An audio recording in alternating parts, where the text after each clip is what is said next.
Boa tarde, pessoal, tudo bem? Aqui é a Patrícia, esse é Because I Read, nosso canal literário. A gente veio aqui hoje conversar sobre um livro, nossa primeira leitura finalizada agora em junho. Como eu falei no vídeo que eu postei essa semana passada, sobre as leituras de abril, maio, eu mostrei que eu estava trazendo, infelizmente não consegui terminar tudo, eu estava trazendo algumas leituras para terminar agora em junho, e agora eu consegui concluir dessas leituras, que foi A Inquilina de Whitefell Hall, da Anne Brontë. As Irmãs Brontë é um projeto que eu idealizei ano passado de leitura, porque são clássicos, a gente ouve muito falar das Irmãs Brontë, né? E eu fiquei curiosa para conhecer a escrita das Irmãs Brontë. Eu gosto de romance vitoriano, eu gosto de romance regencial, eu gosto de romance histórico. E eu fiquei curiosa porque até então, até ano passado, eu não tinha lido nenhum livro das Irmãs Brontë. Aí ano passado eu comecei lendo o mais falado deles, né, o mais famoso, que foi o Morro dos Ventos Uivantes. E esse foi o livro que eu li ano passado, das Irmãs Brontë. Esse ano, então, eu coloquei no meu desafio de 12 livros para 2022, ou minha lista de 12 livros para 2022, eu coloquei A Inquilina de Whitefell Hall, da Anne Brontë. E foi a minha leitura agora que eu finalizei hoje. Então, gente, a Anne Brontë era mais nova das Irmãs Brontë. Ela escrevia com o pseudônimo de Acton Bell, porque naquela época não se aceitava, né, muito bem uma mulher escrevendo, né, uma mulher autora. Então as três irmãs assinavam com pseudônimos, né? E esse livro foi publicado em 1848, um ano antes da morte da Anne, coitada. E o que a gente vai ter aqui na Inquilina de Whitefell Hall? Esse livro aqui, ele é encontrado, tem algumas traduções que falam A Senhora de Whitefell Hall também, tá? Essa edição aqui é da Martine Claret, muito linda. Eu adorei essa edição que eles fizeram, porque como é um livro grosso, são 640 páginas, facilitou muito essa lombada não ser colada, sabe? Da gente não danificar o livro, você consegue abrir o livro de forma maravilhosa, sem danificar, a diagramação tá ótima, a letra assim no tamanho perfeito. Esses livros da Martine Claret em relação à diagramação, né, a apresentação, eles estão muito bons, são maravilhosos. Bom, então o que a gente vai falar aqui? Eu vou começar falando o seguinte, e vocês não me batam, eu já falei isso no vídeo anterior, eu não fiquei muito apaixonada pelo Morro dos Ventos Uivantes. Não foi um livro com que eu me identifiquei. E não vou entrar em detalhes aqui, não é por causa da escrita. A escrita da Emily é muito boa, a narrativa, ela te leva adiante dentro da história e tudo, mas eu achei o livro muito deprimente. Não foi um estilo de história, o espírito da história não me conquistou. E eu vou deixar por aqui esse comentário, e lembrando assim que cada um tem um gosto, né? Então eu não me identifiquei muito, e eu fiquei assim, como foi o primeiro livro das Irmãs Brontë que eu li, eu fiquei assim receosa, pô, será que vão todas seguir assim na mesma linha, né? E aí, talvez até por isso eu tenha demorado um pouco a ir para o próximo Brontë.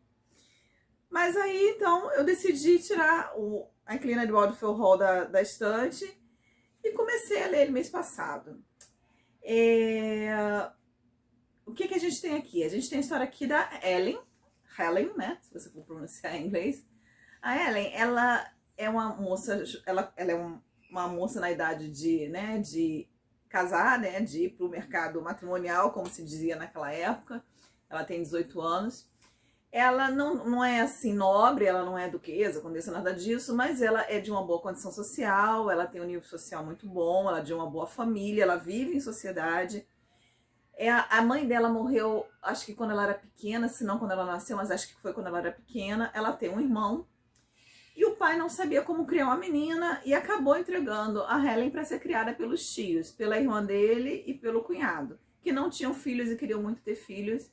E aí eles entregaram a Helen, e a Helen foi criada por esses tios que criaram ela de uma forma maravilhosa, educaram da melhor forma possível, amaram, cuidaram. E a Helen também ama muito esses tios. E ela sempre levou muito em consideração a opinião, o respeito por esses tios. Então a Ellie chegou a essa idade de casar e a tia dela estava preocupada em achar um bom marido, né? Porque a tia dela, aquela pessoa racional, aquela pessoa assim precavida, que pensa adiante, pensa assim, olha, o mais importante é você achar alguém que cuide de você, que te dê conforto, que te dê uma vida estável.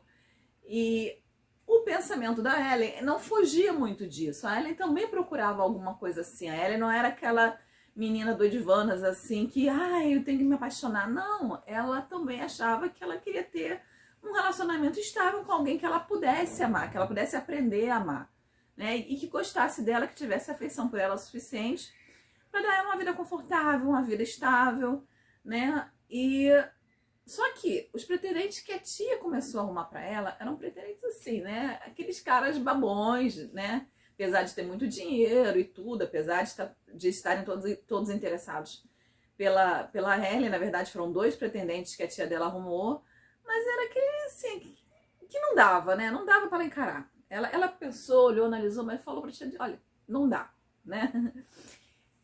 E a tia dela fazendo aquela pressão, toda vez que tinha um evento na casa deles, a tia trazia esses 2 e eles ficavam em cima dela.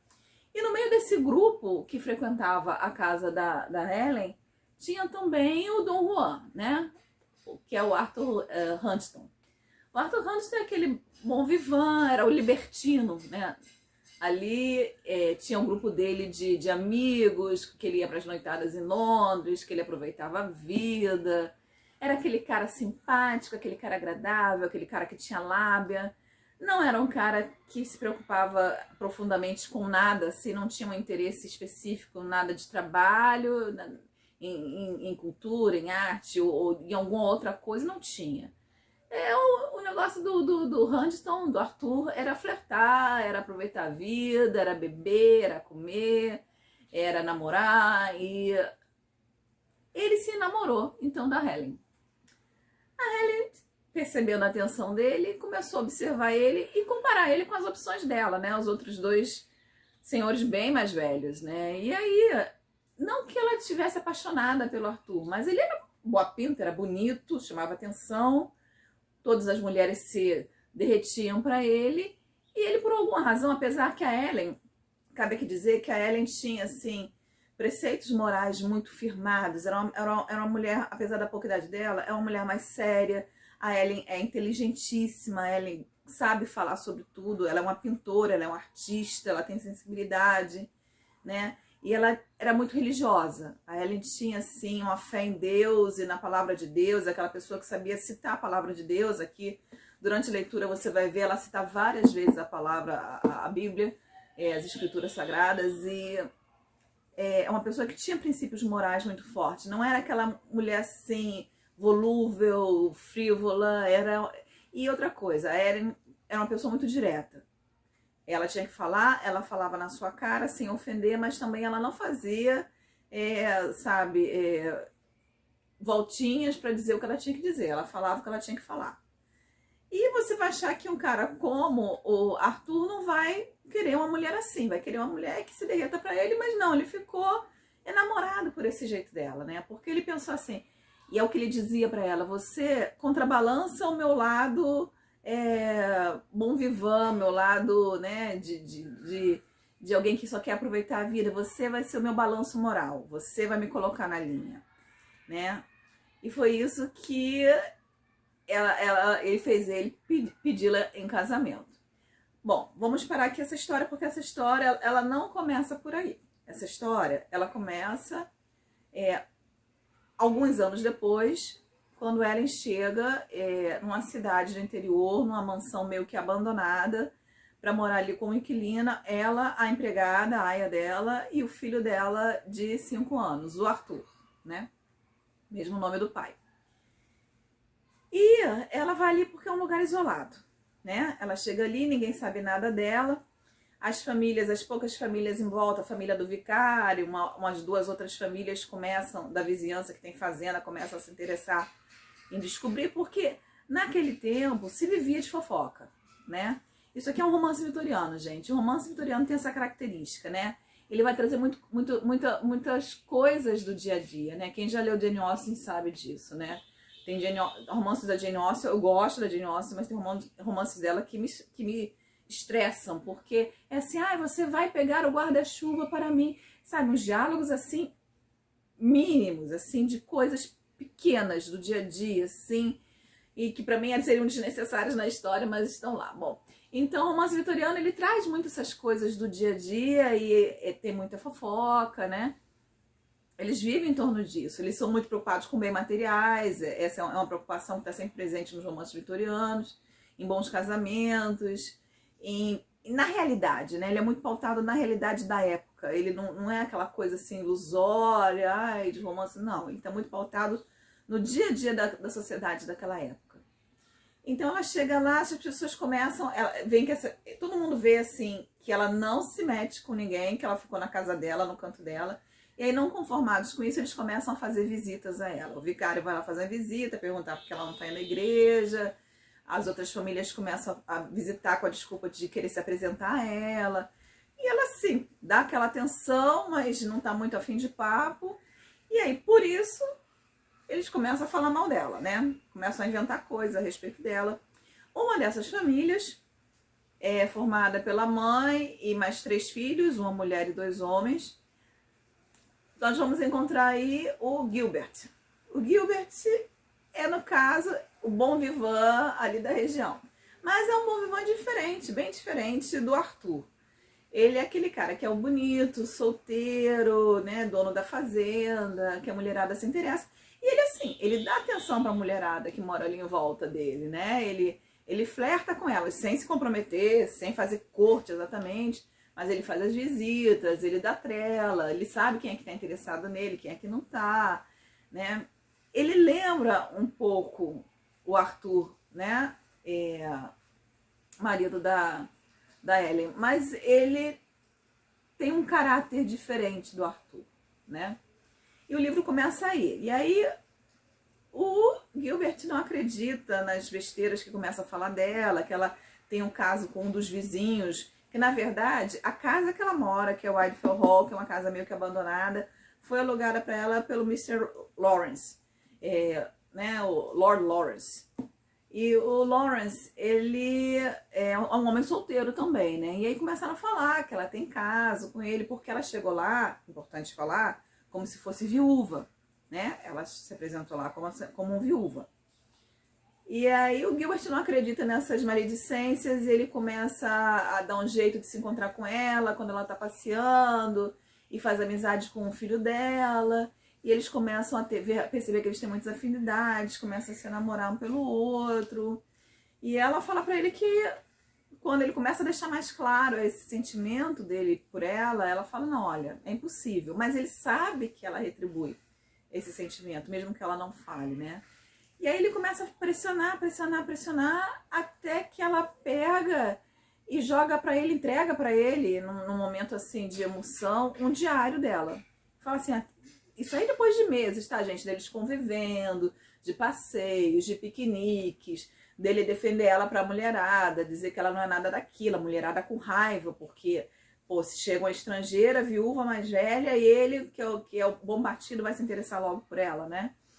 E a mulherada tá morrendo de ciúmes dela, né? E aí ele também tá com raiva do Lawrence, porque apesar dele não acreditar que ela tem um caso com o Lawrence, ele acha que esse Lawrence tá fazendo a corte a ela também, né? E aí ela pega, no momento que eles estão discutindo, e entrega um diário para ele que conta a história da vida dela. E aí que a gente vai voltar para aquele primeiro pedaço que eu falei, dela estar novinha, né? De estar no mercado de matrimônios e de conhecer o Arthur Huntington.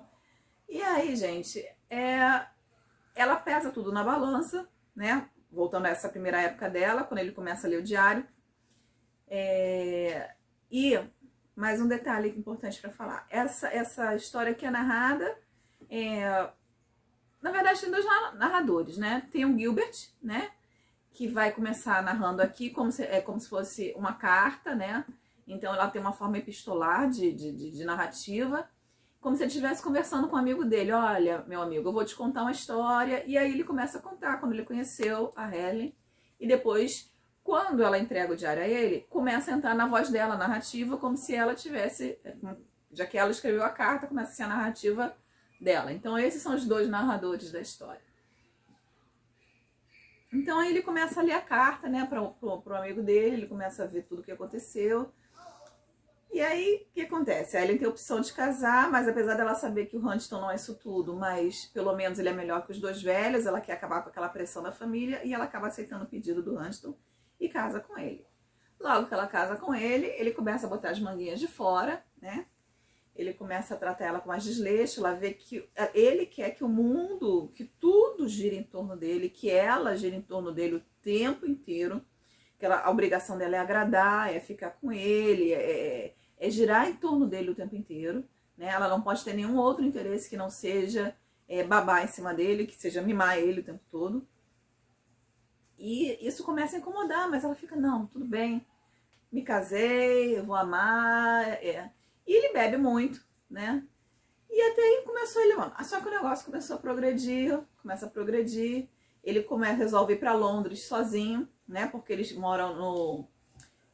como é que é o nome mesmo da casinha deles? É o Grisdale Manor, né? A mansão deles lá no interior. E ele resolve ir pra Londres sem ela, porque ela tem aqueles princípios moralistas. Ela começa a querer botar ele na linha e ele não gosta disso. E aí ele começa a passar meses em Londres, na esbórnia, né? E quando volta, ele volta acabado, doente, cansado e de mau humor. E aí passa os meses em casa do inverno, aí as coisas melhoram, mas ele já não trata ela tão bem. E aí quando chega a primavera, verão, lá vai ele embora de novo, deixa ela sozinha. Nisso ela engravida. Gente, eu não vou contar a história toda pra vocês, tá? Mas é pra vocês terem noção do que se trata a história. Ela é engravida e, assim, ela tem um vizinho também, onde ela mora, o Sr. Hargrave, Walter Hargrave. Esse Walter Hargrave é apaixonado por ela. Ele é solteiro também, ele é irmão da melhor amiga dela, mas ela não tem nenhum interesse nele, porque ela, além de ser uma pessoa de moral, ela é casada, ela acha ele falso. Ela não acredita na bondade dele. Ele é todo solícito, todo educado, todo cheio de moral, mas ela, em momento nenhum do livro ela acredita nessa bondade dele. E aí, quando o marido sai, vai embora, deixa ela, ele fica só rondando lá em volta dela, que nem abutre, querendo fazer a corte, fica querendo contar pra ela o que o marido tá aprontando em Londres, porque ele de vez em quando vai a Londres e sabe o que o marido dela tá aprontando por lá, ela fala que não quer saber, porque na verdade ela sabe que o marido apronta, entendeu? Então tá, e aí gente, a história vai indo, a situação vai piorando, e aí qual é o ponto limite da Helen aqui pra essa situação? Né? O marido já não faz mais questão de esconder de jeito nenhum as coisas erradas que ele faz. Ele começa a trair ela dentro da casa dela, na frente dela, e começa a rir da cara dela, né? E ele começa a pegar o filho pequeno e dizer que a mãe não presta, que a mãe tem que ir pro inferno, que a mãe é ruim, e começa a querer dar bebida para os filhos e começa a ensinar preceitos totalmente deturpado pro filho, e ela fica preocupadíssima, porque ela já não tá nem mais querendo salvar o casamento dela. Ela só não quer que o filho se torne um outro pai, né? Um outro Arthur, né? E aí é o momento limite dela, e aí que ela faz todo um planejamento, e ela foge do marido, e ela vai para Whitefell Hall.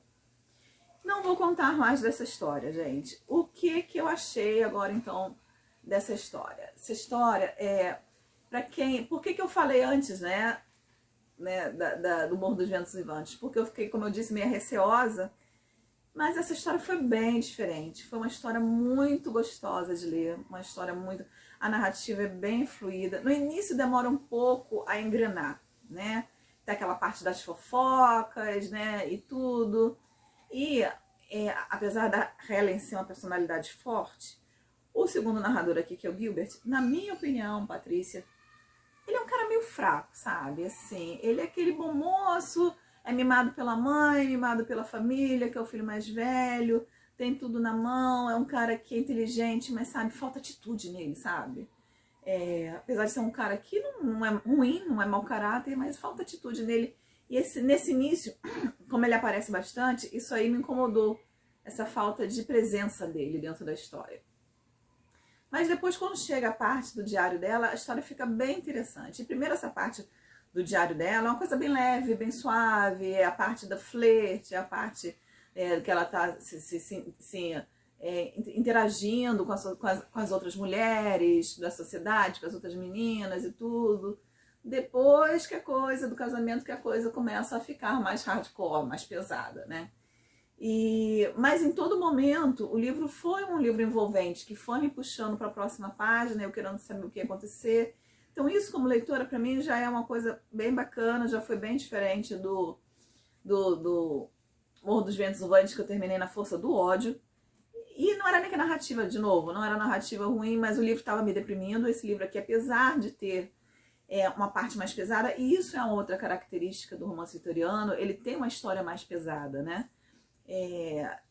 Até no sofrimento dela, nas fases aqui que ela mais sofreu, que ela mais penou, eu sofri junto com ela e eu queria que ela saísse daquele sofrimento, então eu queria ir para a próxima página, né? Eu achei assim, ela mora, a Helen, assim, tudo bem que ela tivesse uma religião, assim, uns preceitos religiosos, a fé dela, mas eu achei ela heroína demais aqui. Eu achei ela super-humana demais, controlada demais nas emoções dela. Eu achei que isso é um pouco da realidade, do que seria uma realidade.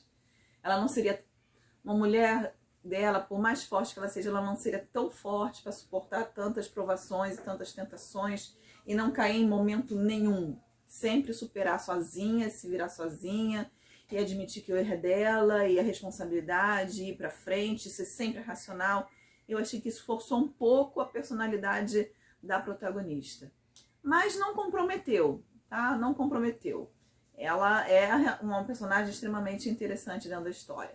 O livro defende, sem dúvida nenhuma, o ponto de vista feminino, né? O feminista, no caso, é levantado muito claramente a bandeira do feminismo aqui, porque na época as mulheres não tinham opção. A partir do momento que elas se casavam, elas pertenciam ao marido, tudo que era delas pertencia ao marido.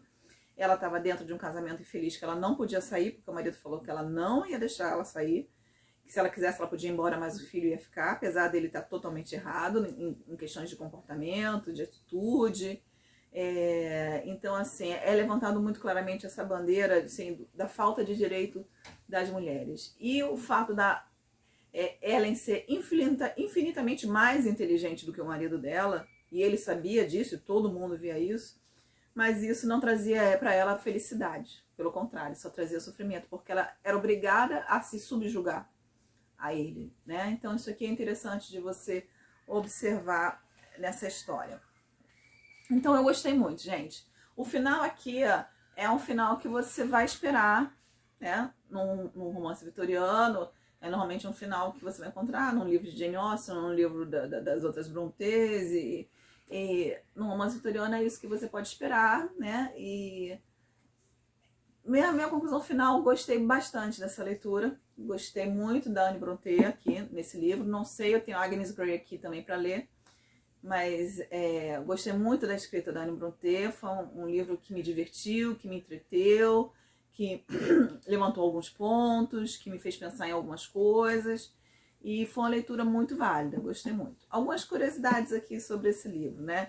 Eu estava lendo o prefácio que vem na edição da Penguin, em e-book, e ele levanta uma coisa interessante, que tem algumas similaridades aqui com o Morro dos Ventos Uivantes, por exemplo, as iniciais, né? Em inglês, as iniciais de Morro dos Ventos Uivantes é Wuthering Heights, né?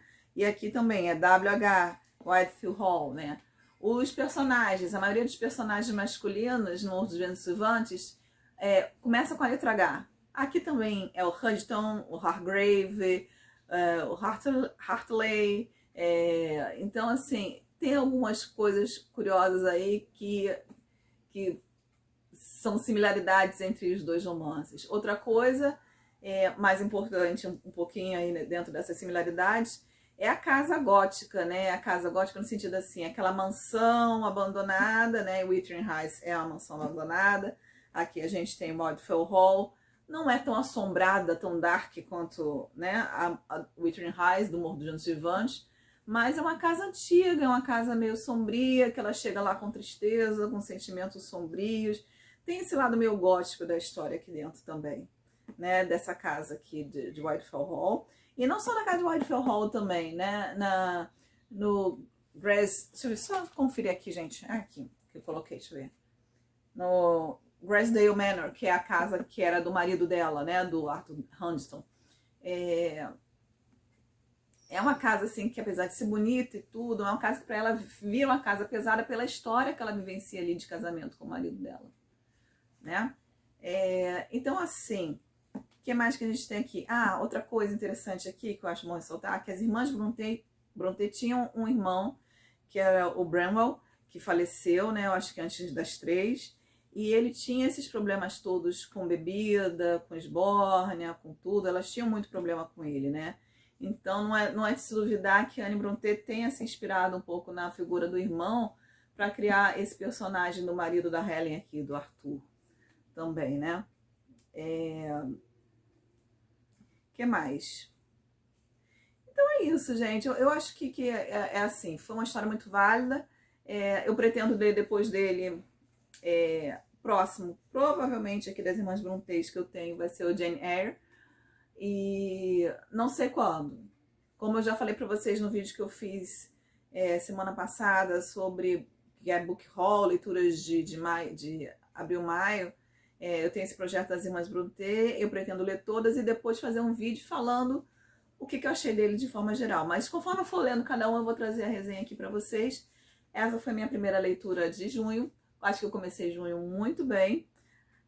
Se vocês estiverem curiosos, vocês podem procurar lá na descrição do último vídeo aí do Book Haul os outros livros que eu tô lendo agora, que estão em andamento. Eu espero já poder trazer mais uma resenha bacana para vocês. Gente, não esqueça de deixar o seu curtir se vocês gostaram do nosso bate-papo. Se inscrevam no canal, usem os links da descrição para ajudar o canal, para apoiar o canal. Isso é muito importante pra gente, tá bom? Vou deixar também aqui nossos links pro nosso perfil no Instagram, nosso grupo no Facebook, tá? Vocês darem uma olhadinha lá. As resenhas, sempre que aparece aqui, elas vão sempre sair, ou já saíram lá escritas. No grupo do Facebook, você pode chegar, você pode postar a sua leitura, você pode resenhar a sua leitura, você pode só participar do grupo, olhar o que está sendo postado lá. Nós estamos fazendo nossa leitura conjunta, que começou ontem, ainda dá tempo de você participar. O link está na timeline do... Eu vou deixar o link aqui também, da nossa leitura conjunta, do grupo de discussão no WhatsApp. Nesse mês nós estamos lendo Noites Brancas, de Dostoiévski, que é uma novelinha fininha. Tá aqui, olha. Noites Brancas, de Dostoiévski. A gente está aproveitando que é um mês romântico e a gente pegou a leitura, acho que provavelmente a leitura mais leve de Dostoiévski, né? Que é um romancezinho que se passa em São Petersburgo. Nós estaremos lendo esse livro aqui na primeira quinzena de junho. Excepcionalmente, esse mês nós vamos ter 2 livros de leitura conjunta.